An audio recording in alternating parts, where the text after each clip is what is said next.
আসসালামু আলাইকুম রহমতুল্লাহি ওয়াবারাকাতুহু। সম্মানিত দর্শক, ডাকসু নির্বাচনে জামাতের ছাত্র সংগঠন ইসলামী ছাত্র শিবিরের যে ভূমিধস বিজয়, সেই বিজয়ের যে ক্রিয়া এবং প্রতিক্রিয়া, তার ফলে পুরো বাংলাদেশের রাজনীতি এবং রাজনীতির সকল হিসাব এলোমেলো হয়ে গেছে। শিবির এত ভোট কিভাবে পেল? তারা কি কারচুপি করেছে না মেহনত করেছে? শিবিরকে কি ছাত্রলীগ ভোট দিয়েছে নাকি দেয়নি?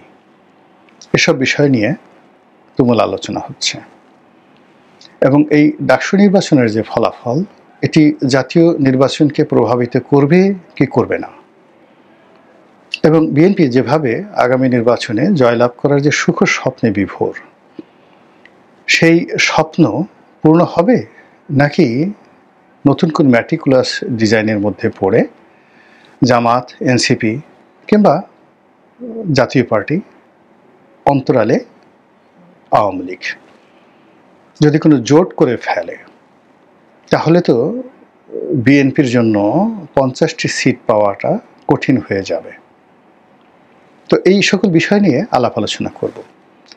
তার আগে যেটা বলে নিই যে ডাকসুর এই ফলাফলের কারণে যমুনাতে রীতিমতো জোয়ার এসে গেছে।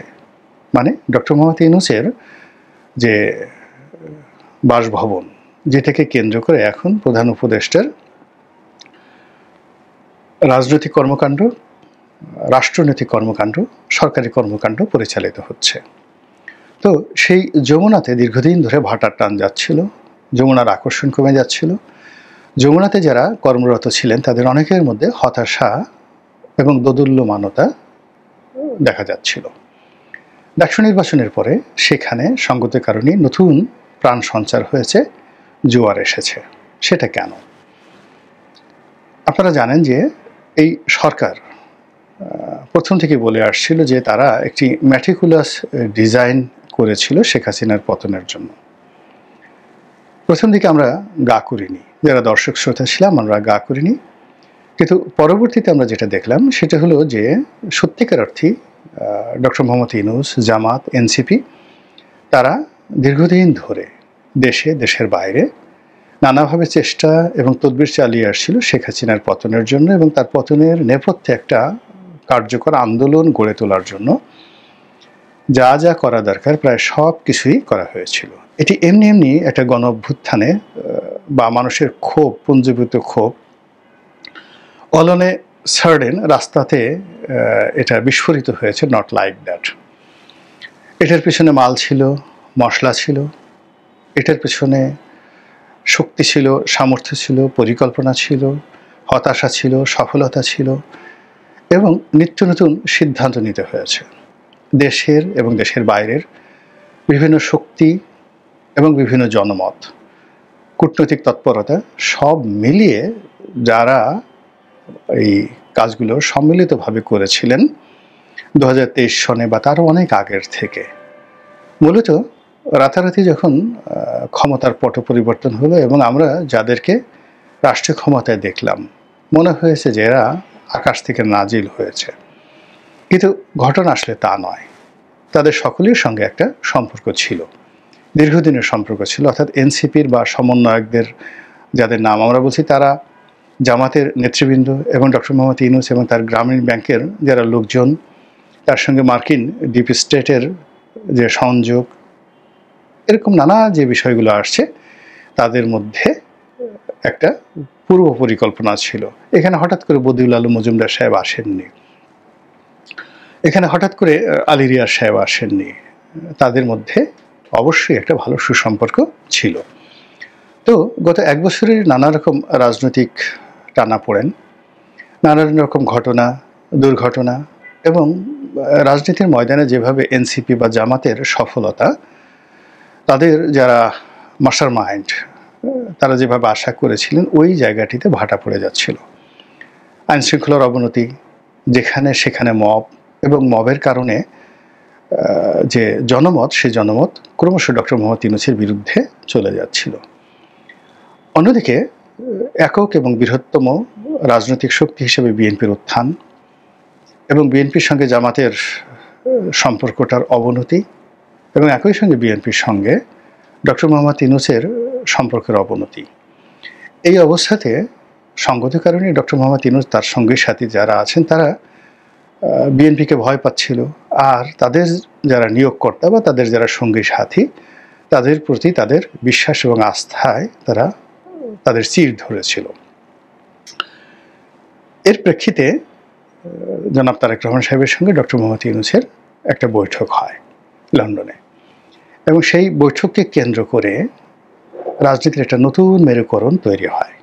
যদিও আমি বলেছিলাম যে এই বৈঠকের ফলাফল সরকারের জন্য এবং বিএনপির জন্য বুমেরাং হবে আগামীতে, এবং ঘটনা বাস্তবে তাই ঘটেছে। গত কয়েক মাসে এই বৈঠকের ফলে বিএনপির কোনো লাভ হয়নি, বরং বিএনপির যে রাজপথে শক্তিমত্তা ছিল, বিএনপির মধ্যে যে ঐক্য ছিল, তারপরে বিএনপির যে একটা গোল ছিল এবং বিএনপির যে একটা আত্মবিশ্বাস ছিল, লন্ডন বৈঠকের পরে সেই আত্মবিশ্বাস চলে গেছে। বিএনপির যে তরুণ তুর্কি যারা মনে করতেন যে তারা আন্দোলনকে নেতৃত্ব দিবেন, তো সেই জায়গাগুলোতে তারেক রহমান সাহেবের যে শক্তিশালী হাত ছিল সেই হাতগুলো দুর্বল হয়ে গেছে লন্ডন বৈঠকের পরে, এবং সেখানে এখন বিএনপির মাসেল পাওয়ার বলতে একমাত্র নয়ন আছে। তো যুব দলের নয়ন আছে, এখন জনাব তারেক রহমান সাহেবকে সব কাজেই নয়নকে ব্যবহার করতে হচ্ছে, কিন্তু নয়নের যে ইফেক্টিভনেস সেটা শাহবাগে যুব দলকে কেন্দ্র করে বা অন্য একটা জায়গাতে মানে একটা সীমিত রয়েছে, যেটা এরশাদ যেটা পারত অনায়াসে 5,000 10,000 লোক তার নিজস্ব যোগ্যতা বলে সে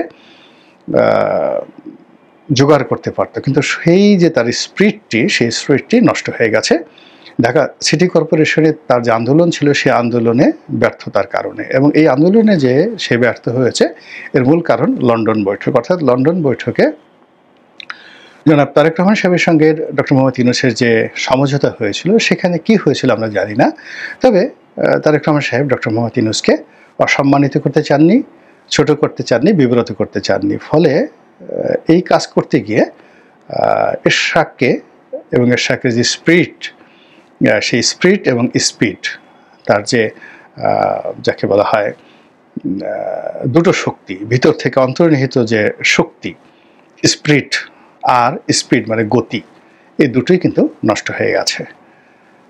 একইভাবে তাবিদ আওয়াল এখন সে বাফুফেকে নিয়ে ব্যস্ত আছে, বাংলাদেশ ফুটবল ফেডারেশন নিয়ে ব্যস্ত আছে, নিজেদের ব্যবসা বাণিজ্য নিয়ে ব্যস্ত আছে, কিন্তু উত্তর সিটি কর্পোরেশনে যদি এই মুহূর্তে নির্বাচন হয়ে যায় বা দক্ষিণ সিটি কর্পোরেশন নির্বাচনের তফসিল ঘোষণা করা হয়, তাহলে বিএনপির এই দুই প্রার্থী তাদের প্রতিপক্ষ জামাতের প্রার্থী মানে এখানে যদি চমক সৃষ্টি হয়ে যায়, অবাক করা চমক সৃষ্টি হয়ে যায়। অর্থাৎ ধরুন হঠাৎ করে দেখা গেল যে উত্তর সিটি কর্পোরেশনে মেয়র প্রার্থী আন্দালিব রহমান পার্থ, তাকে সমর্থন দিয়েছে জামাত। আমি অবাক হব না, কোনো অবস্থাতেই অবাক হব না। কিংবা দক্ষিণ সিটি কর্পোরেশনে প্রার্থী হয়েছে সাবের হোসেন চৌধুরী এবং জামাত তাকে সমর্থন দিয়েছে, জামাতের প্রার্থী। কোনো অবস্থাতেই আমি কিন্তু অবাক হব না।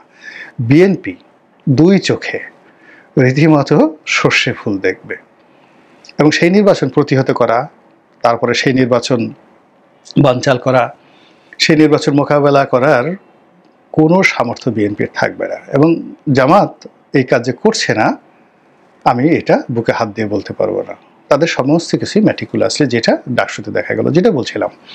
তো সেই লন্ডন বৈঠকের পরে সংগতিকারী ডক্টর মোহাম্মদ ইউনূস 2 মাস 60 days সে বিএনপির প্রতি অ্যাটেন্টিভ ছিলেন, তারেক রহমান সাহেবের প্রতি কমিটমেন্ট তিনি রক্ষা করার চেষ্টা করেছেন, এবং এখনও পর্যন্ত ফেব্রুয়ারি মাসে নির্বাচন হবে, ওইদিকে সরকারের প্রস্তুতি তুমুলভাবে চলে আসছিল। এরই মধ্যে ডাকসু নির্বাচন। তো ডাকসু নির্বাচনটা না হলেও পারত, বিএনপি ইচ্ছা করলে নির্বাচনটা ঠেকিয়ে দিতে পারত, কিন্তু সেটা না ঠেকে তারা ওভার কনফিডেন্স ছিল যে এই নির্বাচনে হয়তো তারা জয়লাভ করবে, শিবির কোনো অবস্থাতেই পারবে না। কিন্তু বাস্তবে দেখা গেল শিবির এখানে জিতে গেছে। এবং আমি আজকে যে ভিডিওটি করছি, আজকের দিনটিতে জাহাঙ্গীরনগর ইউনিভার্সিটি ছাত্র সংসদ নির্বাচন হচ্ছে, এবং সেখানে বিএনপি যে খুব ভালো ফলাফল আসবে আমি এই মুহূর্তে আশা করতে পারছি না। কিন্তু বিএনপি ভালো করলেও সেখানে কোনো লাভ হবে না, খারাপ করলেও কোনো লাভ হবে না, কিন্তু মূল খেলাটা হবে রাজশাহীতে। তো এই রাজশাহীতে যদি জামাত জাহাঙ্গীরনগর ইউনিভার্সিটি ফুল প্যানেলে বিএনপিকে জিতিয়ে দেয় বা বিএনপি জিতে যায়, তাহলে কি হলো যে একবার ওই যে মাছ শিকার করে মাছকে আপনি রশি ছিঁড়ে দিলেন, আবার ধীরে ধীরে টেনে নিয়ে আসলেন। তো এইভাবে বিএনপির সঙ্গে যে খেলাধুলা হচ্ছে সরকারের পক্ষ থেকে, জামাতের পক্ষ থেকে, সেই খেলাধুলা মোকাবেলা করার জন্য চাণক্য যে নীতি, সেই নীতি বিএনপির পক্ষ থেকে নেওয়া হচ্ছে না। তো ফলে এখন কি হলো, এই ডাকসু নির্বাচনের ফলে নির্বাচনের যে একটা ট্রেন্ড চালু হয়ে গেছে, যে ইমেজ চালু হয়ে গেছে, এটাকে জামাত কাজে লাগানোর চেষ্টা করবে। কিভাবে লাগাবে সেটা আমি আরেকটা ভিডিওতে বলবো। আর এই যে ভূমিধস বিজয়, এই বিজয়ের সঙ্গত কারণেই জামাত, ডক্টর মোহাম্মদ ইউনূস, এনসিপির যে পুরনো প্রেম, তাদের যে ঐক্য, সেটাতে আবার যাকে বলা হয় গতি চলে এসেছে। এবং এই গতির ফলে যেটা হবে আগামীতে, বিএনপির সাথে যে ডক্টর মোহাম্মদ ইউনূসের যে সম্পর্কটা ছিল, কমিটমেন্টটা ছিল, সেই কমিটমেন্টের জায়গাতে তারা একত্র থাকতে পারবে না। বিএনপি ধৈর্য হারিয়ে ফেলবে, নেতাকর্মীরা ধৈর্য হারিয়ে ফেলেছে এবং ফেলবে, এবং 2-3 জায়গাতে অপ্রীতিকর ঘটনা যদি ঘটে যায় এবং সেখানে রাষ্ট্রীয় বাহিনী যদি অ্যাকশনে যায়, সবচেয়ে বিএনপি ক্ষতিগ্রস্ত হবে। আবার রাষ্ট্রীয় বাহিনী যদি অ্যাকশনে না যায়, তাহলে জামাত শক্তি প্রয়োগের ক্ষেত্রে সারা দেশে জামাত বিএনপির সঙ্গে পারবে না, মাসেল পাওয়ারে পারবে না, সেখানে জামাত মারাত্মকভাবে ক্ষতিগ্রস্ত হবে এবং দেশ অস্থিতিশীলতার মধ্যে যাবে। কিন্তু যা কিছুই হোক না কেন, ডক্টর মোহাম্মদ ইউনূসের প্রতি যে দেশি এবং বিদেশি যে চাপটা ছিল, সেই চাপের জায়গাতে তিনি অনেকটা রিল্যাক্স অনুভব করবেন বা করা শুরু করে দিয়েছেন। ফলে দেখবেন যে সরকারের অনেক কর্তা ব্যক্তি, উপদেষ্টা মণ্ডলীতে যারা রয়েছেন, তারা এই ডাকসু নির্বাচনের পরে তাদের মধ্যে একটা জড়তা চলে এসেছে, একটা হাই এসেছে, একটা ঘুম ঘুম ভাব চলে এসেছে, একটা চিয়ার্স মুড চলে এসেছে। আর অন্যদিকে দেখবেন যে বিএনপির যারা লোকজন রয়েছে, তারা ধৈর্য হারিয়ে ফেলেছেন। অনেকে অনেক কথা বলছেন যে কথাগুলো বলা উচিত নয়। তারপরে অনেকে অনেক ন্যারেটিভ তৈরি করার চেষ্টা করেছেন। অনেকের মধ্যে হতাশা স্পষ্ট দিয়ে দেখা যাচ্ছে। বিএনপির হাইকমান্ড এখন পর্যন্ত এইভাবে কোনো মন্তব্য করছেন না। জনাব সালাউদ্দিন সাহেব ডাকসুতে যারা জয়ী হয়েছেন তাদেরকে স্বাগত জানিয়েছেন, কিন্তু তার সেই স্বাগত জানানোর যে ভাষা, মুখভঙ্গি, সব মিলিয়ে স্বস্তিকর নয়, অস্বস্তিকর। তো এই বিএনপি যত অস্বস্তিকর হবে, সঙ্গতির কারণে যমুনার জল তত উত্তাল হতে থাকবে, সেখানে জোয়ার আসতে থাকবে, জোয়ারে নতুন নতুন মাছ আসতে থাকবে, এবং ডক্টর মোহাম্মদ ইউনূসের চোখে মুখে পূর্ণিমার চাঁদের হাসি দেখা দিবে।